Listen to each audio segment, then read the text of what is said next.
and welcome to a Pod of Tea podcast, your go-to place for teas and chats. I'm your host Emma, and I am joined today by the one and only Jack. We set you up with this the big reveal moment, and it's no surprise because me and Jack live together, and thus we are the only people we're currently allowed to see. Yeah. And we sound really excited by that. I like spending all this time. Yeah, I know. Me too. It's really nice. But yeah, we do like other people as well. So this is strange. There's times. other people? Do you remember interacting with other humans? Barely. I will try and get some people on the podcast through Skype or Zoom or something like that and record some tea and chats with people who are also having to social distance. So here in the UK at the moment, we are in a gentle lockdown. That's probably the way to describe it. They're calling it's not. It doesn't seem as extreme as some of the stories I've heard from some other countries. No. But basically, we all have to. If it's not an essential job, you stay at home. And you can't go around each other's houses. All the pubs and cafes and things are shut. Cinemas, stadiums, everything. Shops, supermarkets are still open, so you can go get food. That's Jack's job, because I'm pregnant, so I'm avoiding those things. I have to have you're only allowed out of the house once for some exercise. Yes. So I've been using that as my opportunity to go to the shops to pick up some essential items like toilet roll. Oh, you saw some on the shelves. So Jack popped to Asda today. I did. You got toilet roll and eggs. I haven't seen an egg in 2 weeks. Yep, still no pasta though. No pasta. We ate the last of the pasta today. Yes, we did. That was the end of the pasta dream. Oh God. Have we got lasagna sheets? Yes, we do. So we do. We could crack those up. Yeah, we still have some sort of pasta. I didn't even think about the lasagna sheets. Have we not got tagliatelle in there as well? No. Are you sure? Absolutely sure. I know. I'm one of those people that knows everything that's in the cupboard and the fridge. But you're not as tall as me. That's true. So our flat was not built, but sort of redecorated by a very tall man who lived by himself. Mm-hmm. So well, that's what I'm saying. The shelf in our kitchen where we usually keep the pasta. Yeah. There might be something right at the back, maybe even a pack of spaghetti that we don't know is up there. Been pushed to the back. Can you imagine? That would be gold. Maybe I'll go. Find out in 2 weeks' time, guys, whether there was actually any pasta in our cupboard or not. Anyway, this is a tea podcast. It was inevitable that we were going to talk about. It took us, I think, about a second to start talking about the isolation and the coronavirus and things. But so inevitably, the conversation will turn. I'm sure everyone's getting a bit sick of hearing about it now, but it will end up talking about it because that's all everyone can think about. But also, we should talk about tea because one thing we are not in danger of running out of in this household is tea. We've still got lots of tea in the cupboard that we haven't even tried yet. We've got a good stash. The one thing I was thinking of earlier, we don't have any Earl Grey at the moment.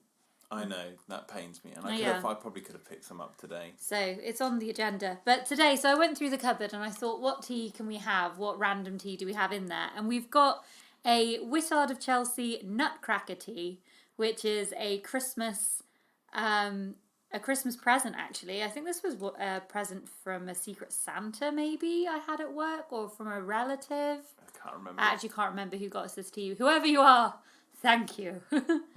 Actually, I need to cough now. That's unheard. Well, it's just for disclaimer, me and Emma both have, as far as we know, we have literally no signs of it at all. But I am now about to cough, which, if we both stop talking, I will edit out so you all don't have to hear it.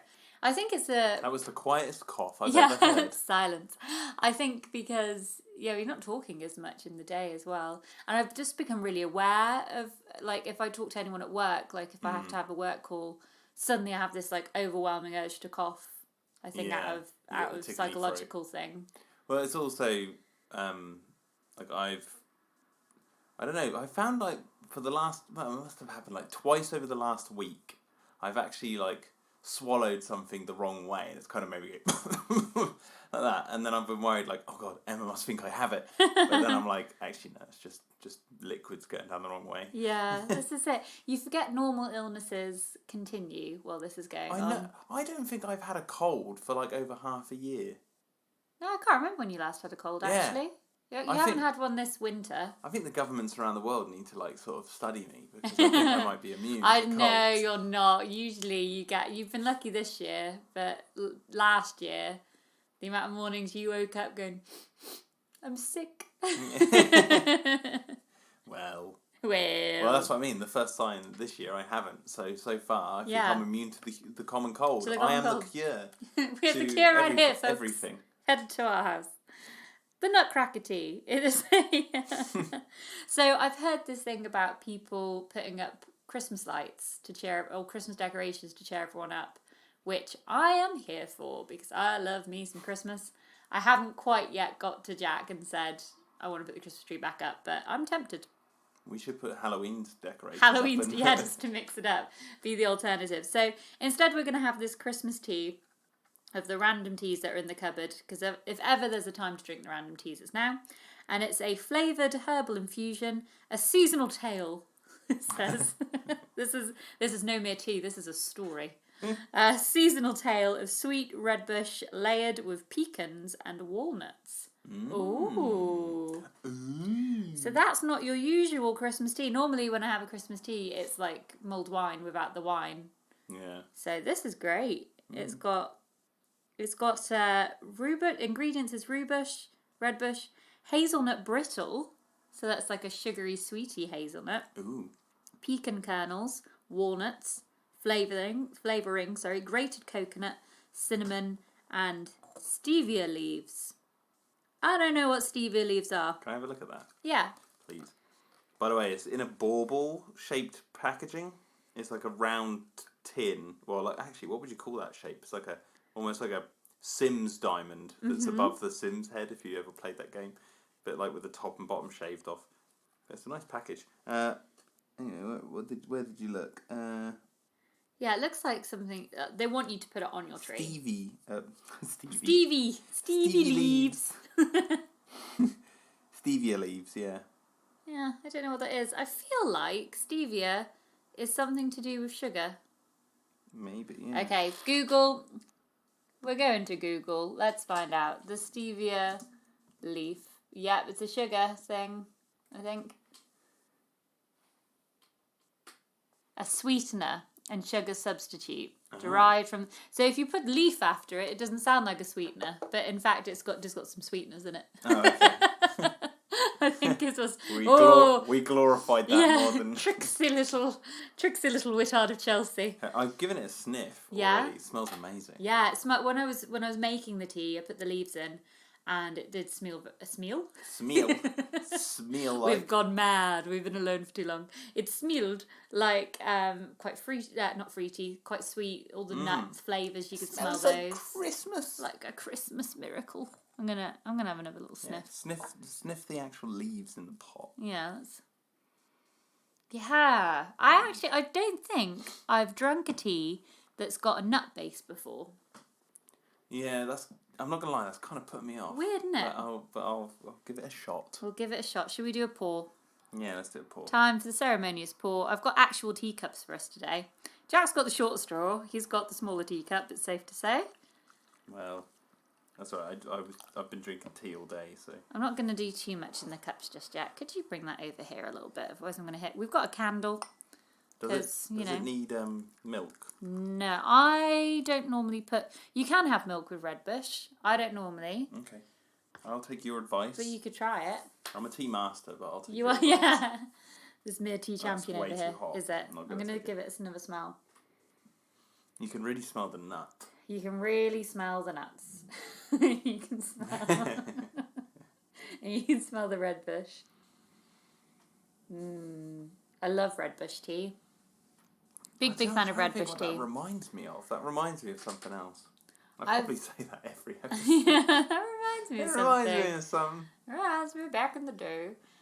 At work, where I'm now banished from, I'm not allowed to go to the office. I've been banished due to being pregnant. The UK put pregnant people in the at-risk group as a precaution, not because there's actually been anything proven to make us more at risk, but as a precaution because we don't know much about the virus and everything.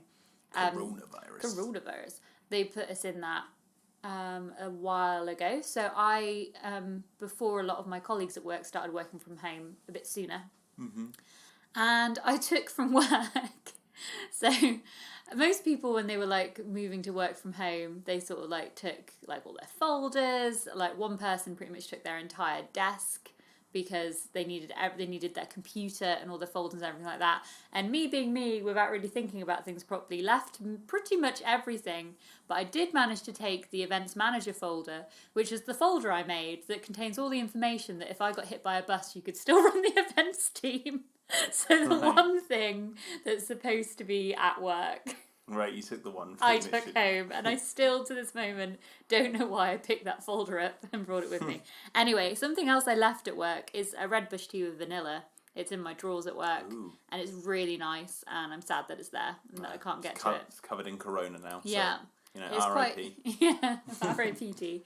It's not really, by the way, just... Yeah, no, it's fine. Work is not infected. Yeah, that one is quite sweet. Like I think anytime someone puts vanilla in it, they add like a sweetness. Yeah. And that's very nice. I really want to try this one now. Yeah, I want to have a sip now. Let's see if we can try it and see how hot it is. I haven't put too much in the teacups, and I hope that will cool it down a little bit quicker. Ooh, that tastes way better than it smells. Ooh. It's Christmas. It's Christmas, isn't it? Have a Merry Christmas, everyone. It's a Christmas miracle. We're taking the joy where we can, kids, at the moment. Yeah. I like it. That is different. I don't like the smell. You don't like the smell? No. Why don't you like the smell? I did like the smell when I first smelt it. Because it reminds me of something else, and something else it's reminding me of I don't like. What does it remind you of? I'm trying to remember. Okay. They say smell is the quickest way to memory, but mine Yeah. it's the opposite. Is this going to be like the birthday tea party episode where you had your lovely lavender tea and you enjoyed it so much until my sister said it smelled like Sudocreme? No, I still liked it. Yeah. But it did smell like Sudocreme. Sudocreme. Creme. I'd always call it Sudocreme. Sudocreme. You got me saying Sudocreme. It's Sudocreme. Cream. It's Sudocreme. Creme. Cream. Creme de la creme. It's cream. It's Sudocreme. Sudocreme, surely. Surely it's Sudocreme. I'm trying to remember. Oh, it's really bugging me because it was something specific that we had in the house and I was really excited about it. Then when I went to eat it or drink it or something, I went... You then didn't like it. Oh, actually, wait. That might be... Yes, that's it. I remember it now. What is it? Do you remember when we lived in our other place? We bought that... Which other place? The Leicester Street. Leicester Street, before yeah. here. Mm-hmm. Might have been there or it could have been even here. No, it was here, I think. And we wanted to buy an alcoholic beverage. And we went to Aldi and then we bought this drink that we thought was going to be one thing, but it turned out to taste completely hideous, and we ended up throwing it out. And it was a toffee based thing. It was a toffee. It was like a liqueur, amaretto type thing, wasn't it? Yeah, no, not amaretto. Creamy. It was like a toffee creamy. Oh, no, but it was just brown. I know exactly. Now you've said that. That's what I can smell. That's what the smell reminds me of, and I don't like it. Yeah, it smells like. Oh, I'm so sorry, Whittard. It smells a little bit like a cheap toffee liqueur. yes, cheap toffee liqueur. But when you drink it, it does not taste like a cheap toffee liqueur. It tastes like a very nice red bush tea with with the nuts and all that. Oh, Jack, no, you've said that, and that's all I can smell now. It smells like that horrible drink we threw out. It's a horrible drink. Which is also one of those times where we opened the bottle and we're like, ooh, and then we drank it and we're like, ugh. No, that one lived up to the expectation. This is the opposite. We smell this and we're like, oh God. And then we drink it and we're like, oh yeah, it's alright. I'm thinking back, there's been a few occasions where we've got really excited about something we haven't really had before or haven't had for a long time, and then got it back and then had it and gone, oh. What, like? I was thinking back, did you remember I think, like, we were a bit tight on money, but we'd got some money from something, like we'd sold something like for like a small amount of money, and we had enough to get some fish and chips and we decided we were going to get an alcoholic beverage to go with it, and we went in and there was this huge bottle of Lambrini on offer. Oh, yeah. If you don't know what Lambrini is, it's a sparkling perry, which I think is a type of pear cider, but it gets marketed as like a wine. And it's really cheap and it's really sweet, and there was like loads of adverts in the 90s about how Lambrini girls want to have fun, and it's like 5%, so it's not an intense drink at all. But yeah, we were really excited about having fish and chips and Lambrini, and we were like, woo! And then we got back and we opened the Lambrini and we were like, oh. Yeah, like, this is gross. Yeah, when you're a kid, like the last time I used to drink it, my mum would like Lambrini and she'd give me sort of a cheeky glass and stuff when I was younger at home. And I think the memories of that, you know, it's just, you're given an alcoholic drink, so it's like, oh wow, like this is so cool. And then you get older and you try it and you're like, oh, it's not a Pinot, is it though? I've actually been like turned off a lot of drinks as I've gotten older. Have you? Yeah, like the other night when I was having those beers, because we've been trapped Jack had a night out in. Yeah, I had a night out in where I was doing a live stream with like 5 other people, friends of mine online, and got a bit merry while doing it.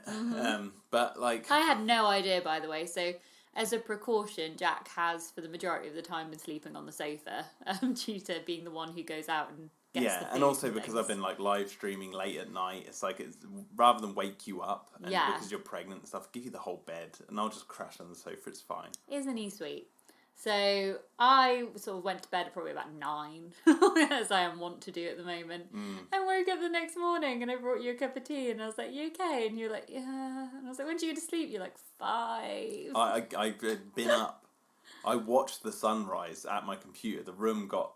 It was actually probably about as light as it is now that I went to bed. Wow. And for those of you only listening, what's the time now? It is 10 to 7 in the evening in the UK, and the sky is like a really... Like, I don't know, like... Dusty blue? Oh, I was going to say, like, jeans. Like Yeah. jeans colour. But It's yeah. a Levi's sky. It's about this, and then, but you would hear a lot more birds singing, because it's the morning, they're singing. Yeah. And yeah, so I went to bed, but like, drinking that night, I was like, I enjoy a lager, but the next morning I was like, I don't feel like that was worth it. I wish I'd actually got some sort of spirit. Really? Yeah. Like a gin. A gin. You do like a gin. I like a gin. Or a Baileys. Bailey? I know it's not a manly drink. No, it's just But so when you festive. buy it as Irish cream, that sounds slightly better. more. You enjoy your Baileys. I love a Baileys. Your mum loves a Baileys. Yeah. 3 of us, on many an occasion, have enjoyed a Baileys, and it's been really nice. But it gets to me pretty quick, Baileys does. Yeah, does it? Yeah. Oh, But alcohol. anyway, but How I then- miss you. If ever you need a glass of wine, it's right now, and I can't have one. Sadness. But I've got Nutcracker Tea. You can smell this drink and imagine you are drinking I'm that drinking hideous that toffee liqueur. Cheap liqueur. Yeah. If you sniff, like, if That's I sniff exactly it. properly, I can smell more than that. I can smell like the It's that red bush initial and hit, everything. That initial hit is that hideous drink. I feel like the sweetness is more in the smell than the taste, which is strange because it's got like sugar and things in it. It's funny because I can't smell beyond that drink smell. So it only came in a little packet, so we've probably got about 2 more pots worth I'm in topping this up. in here. I'm enjoying it. I'll happily enjoy this tea. Do you want to top Yeah, I'll have a top up. Thank you very much. Let's get some sound in there. Woo!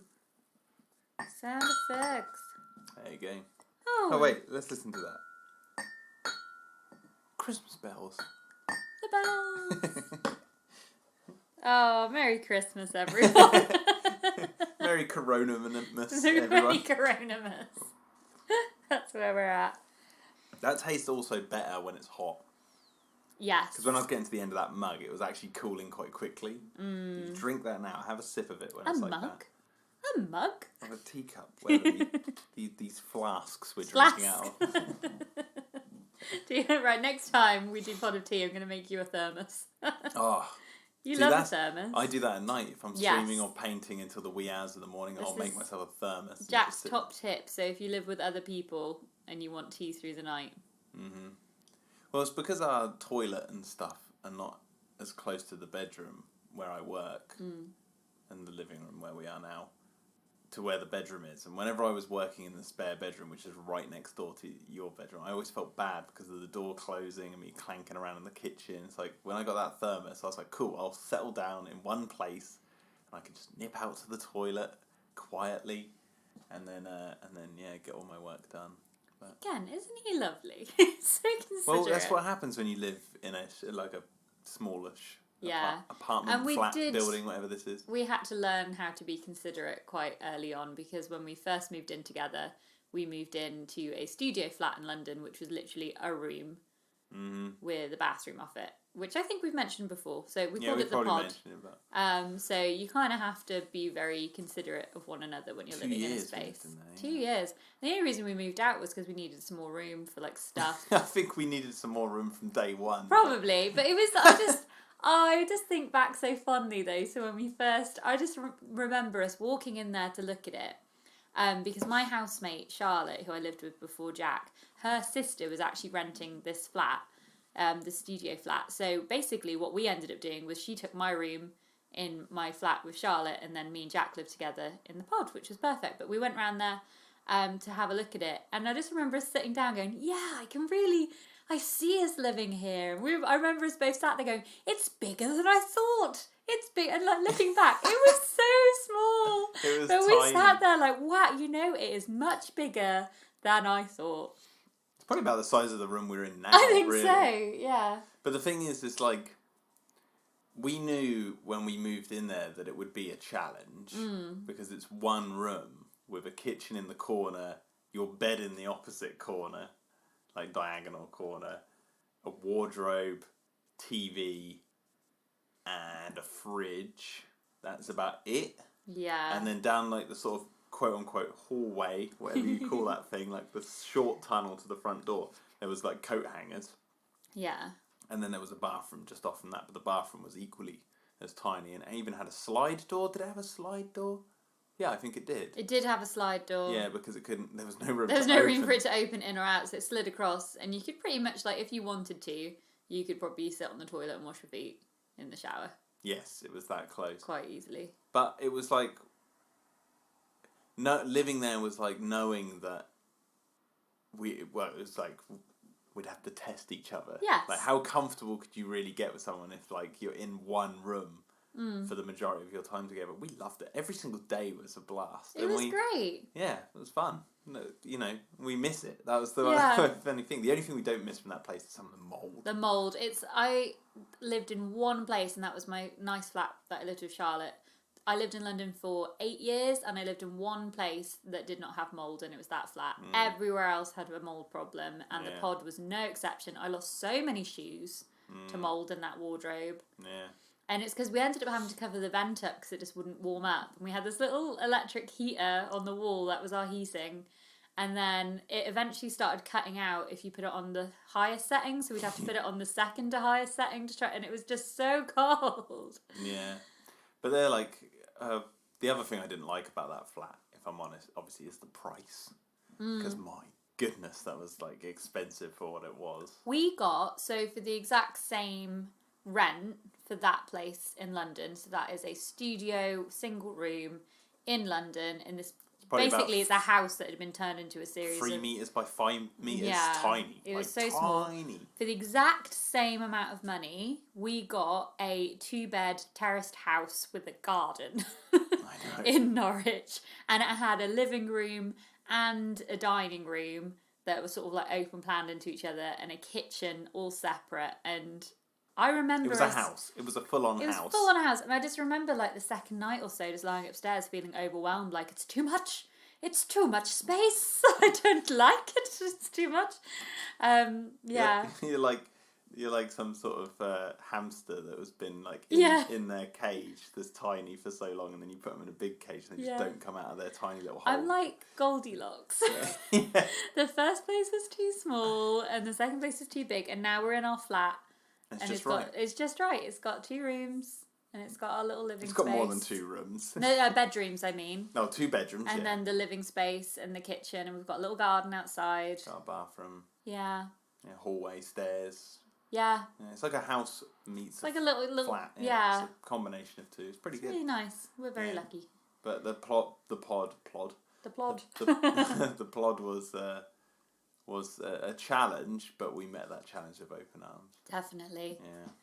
And we have been sort of counting our blessings recently with what's going on, and that we've got this space to be in.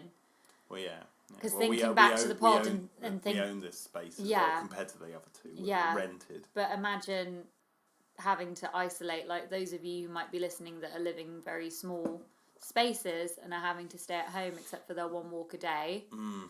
My heart goes out to you. Like, I mean, we were talking about God bless those people who took over from our flat in the pod, who might still be there now. Yeah. Or it could be different people. But either way, people might be in there. And it's like, imagine if we had to self-isolate and that's all you have. Right. Like working from home. Like the only way we had like this little table that if one of us was doing some work, you'd sit on the edge of the bed and work on the table. Other than if we were both having to do that, the other one would be on the floor. Like that was...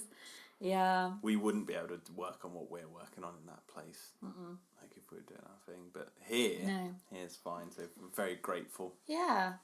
Yeah. So it's nice. So there's nice things you can do right now. It's an overwhelming time. Everyone's feeling anxious and sad.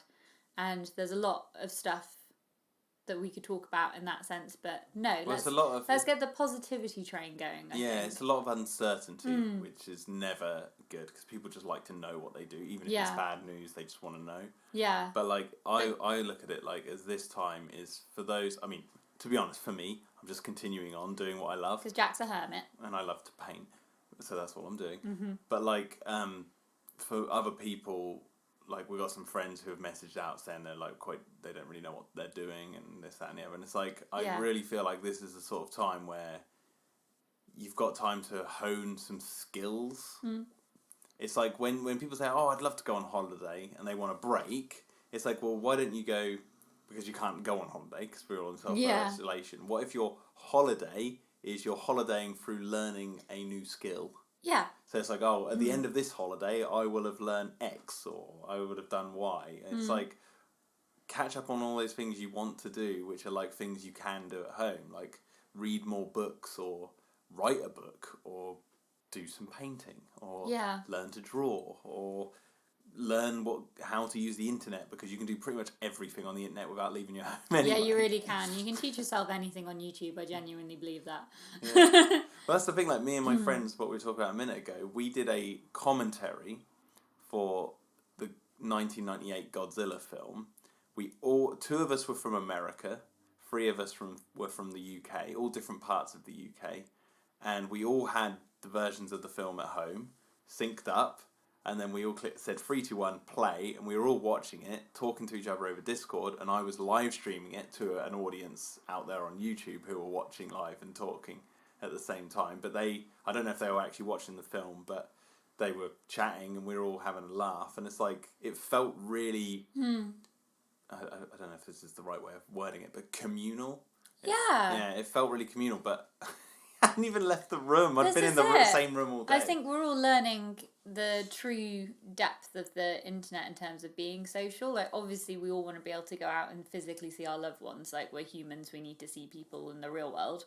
But like this Friday, me and Jack are having a takeaway with our friends Hannah and Dave, in that we are both staying in our own homes. Both sets of couples staying in our own homes. And we're going to order takeaway. This is kind of sad maybe, but like we're going to order takeaway each to our own homes and then set up a live stream and just chat to not live stream, but like a video call. And have a chat and like have it like as we would normally. And we'll race our takeaway drivers. You're going to race the takeaway. So just have that in our own homes, and that's nice. Like that's going to be fun. Yeah, it's more the older people who we all like, the people and people who don't have anyone else. It's like they're the ones who really got to be keeping our minds on, because and that's why I think what do you do when you live alone? People that are doing like really creative things online, I think that's brilliant right now, because people are craving entertainment and stuff more than ever.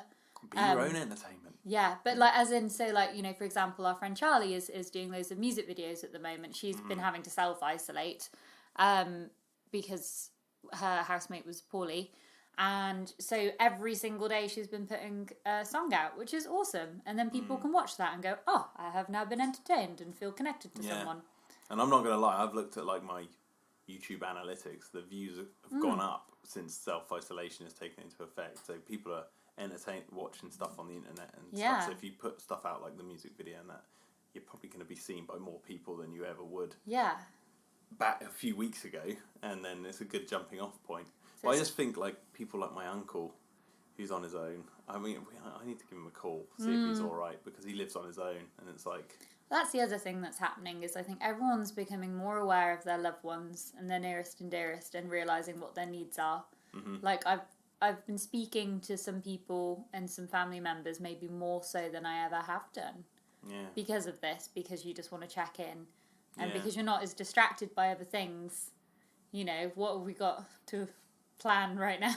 Exactly. This weekend, it's not like, oh God, I've got to go see so-and-so and go see so-and-so and do this, and then my weekend's gone, then I'm back at work. Well, it's like everyone screams that they're like, oh, if only I had more time, I would do X. And it's like, well, now you have got some time. Yeah. I think the difficulty now is feeling motivated, and because people are feeling down, the apathy kicks in, and then you don't want to do it. So it's trying to look around you, look online, look to your friends and everything, and just try and get inspired to do something. Yeah, and I mean in the where we live, and other places like where we live, we're very fortunate to have things like the internet and stuff, so you can have video calls and that with people, so you can actually see them. So it's like embrace that and really appreciate it, because before we were taking it all for granted. Yeah. And now I think people are like going, wow, technology's great. Thank God for it's become a necessity. My nan is the most untechnological person ever, but she was having a ball on FaceTime with me the other day, having a chat with me. She was loving it.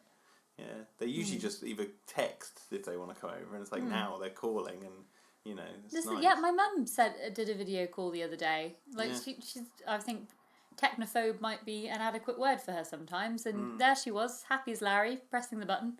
When push comes to shove, they'll use it. So use it. Get inspired to, like, today I was like, I need to record the podcast because we need to release it on Sunday. So we're recording this on, what day is it? Thursday. What day is it? Is it Thursday? I have no idea what day it is. And there is that little bit of you, because you're not being as physical, you're not, your body's sort of slowing down a bit because you're not running around and doing all the things you'd normally do. It's very easy to think, I could just sit on the sofa and watch TV. And by all means, if that's what you want to do, go for it. Yeah, why not?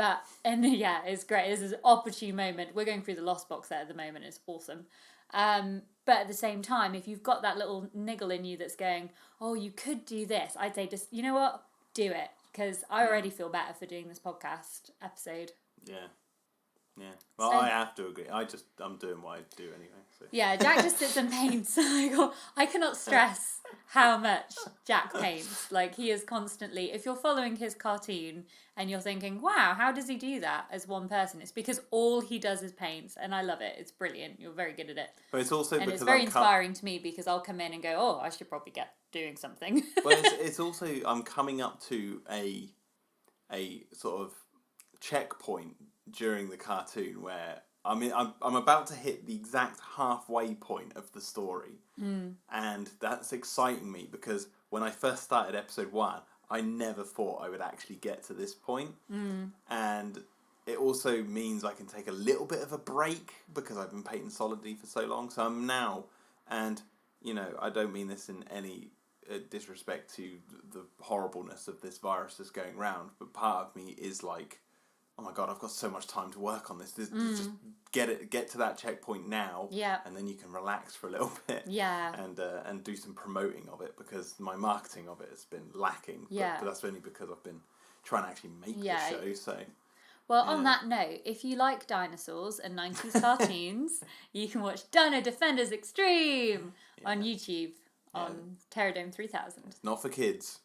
Just to stipulate, it's not for the little ones. It's for our generation that would watch cartoons on a Saturday. Yes, it's definitely targeting us, but it is very colourful and bright. So, Yeah.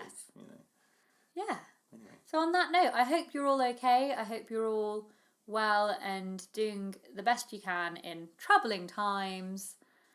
But thank you for joining us for a cup of tea. I hope you managed to have a cup of tea. And I feel like I've had a little chat with you all now. Yeah. And I've had a chat with Jack. So we'll do another one. We'll do another one soon. This will still be going on, but we'll try and refocus to some other topics as well. Yeah. But yes, Well, this who knows tea. what's going to happen? Who knows what's going to happen in 2 weeks' time? This is it. It's changing by the day. Would you drink this tea again, Jack?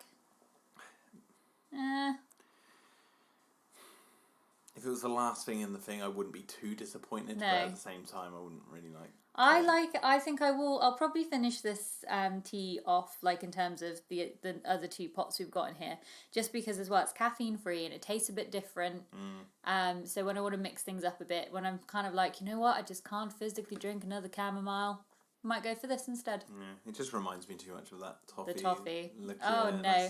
Never. Off. If you want to drink this tea, just don't. Make sure you never ever pick up a toffee liqueur from Aldi. I think that's the best Aldi. advice.